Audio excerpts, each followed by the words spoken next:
जुम्मे के दिन में अब वो कौन सी घड़ी है? अब आप लोग बोलेंगे यार मौलाना साहब हमें भी बता दीजिए, जुम्मे के दिन ऐसी कौन सी घड़ी है, ऐसा कौन सा वक्त है कि जिसमें जो बंदा जो भी दुआ कर लेता है अल्लाह कबूल कर देता है। मैं आपको 2 घड़ी बता देता हूँ, 2 वक्त बता देता हूँ, और मैं आपको गारंटी के साथ बता सकता हूँ।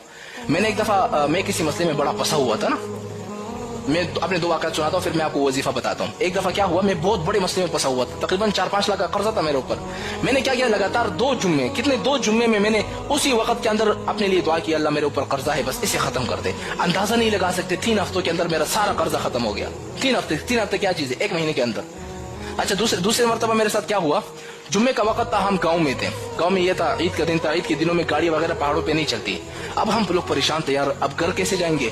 हमने जुम्मे की नमाज पढ़ी वहां पर गांव में, असर का वक्त था।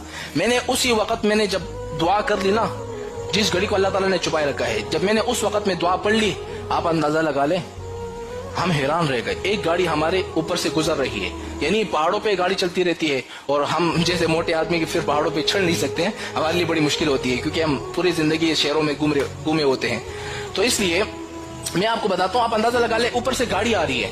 अब हम लोग कह रहे हैं यार हमने अभी दुआ मांगी, अब क्या करें। अब ये गाड़ी यहाँ से गुजरेगी, जब हम वहां पहुंचेंगे तो ये गाड़ी तो चली जाएगी, अब क्या करें। हमने उस वक्त दुआ मांगी, यार ये जो गाड़ी जा रही है ना, या अल्लाह ये गाड़ी वो फलां जगह पे खराब कर दें, फिर जब हम उस गाड़ी के पास पहुंच जाए इस गाड़ी को ऑटोमेटिकली ठीक कर दे। आप अंदाजा लगा ले, जैसे हम रोड के ऊपर चढ़ गए ना, जिस जगह पर हमने कहा था या अल्लाह इसी जगह पर खराब कर दे, वो गाड़ी उसी जगह पर ही खराब हुई थी।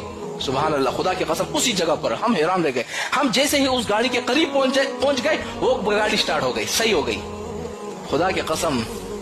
फिर मैं हैरान रह गया, वाकई जुम्मे के अंदर में अल्लाह ताला ने घड़ी छुपाई रखी है। मैं आपको बताता हूँ भाई, जुम्मे के अंदर में एक घड़ी है। अब वो घड़ी कौन सी है, देखो अल्लाह ताला ने 2 वक्त जुम्मे के अंदर छुपाए रखे हैं। एक वक्त है जब इमाम साहब खुतबा दे रहा होता है ना, जुम्मे में 2 खुतबे होते हैं। एक खुतबा देकर जब बैठ जाता है 2-3 सेकंड के लिए, उस दौरान आप जो दुआ मांगो आपकी दुआ कबूल हो जाती है। यानी एक खुतबा इमाम साहब ने पढ़ लिया, जैसे बैठ जाता है ना 2-3 सेकंड के लिए, उसी वक्त दुआ मांगो कबूल। अच्छा, दूसरा वक्त कौन सा है जो अल्लाह ताला ने घड़ी छुपाई रखी है, आपकी दुआ कबूल होगी। दूसरा वक्त है जुम्मे के दिन असर की नमाज के बाद अपनी जगह से आपने उठना नहीं है। जैसे आपने नमाज पढ़ ली, उसी जगह पर आपने बैठ जाना है, और उसी वक्त आपने जो भी दुआ मांग ली ना, आपकी दुआ फौरन कबूल हो जाएगी। क्योंकि मेरे साथ मैंने आजमाया हुआ ये चीज, मुझे पता है।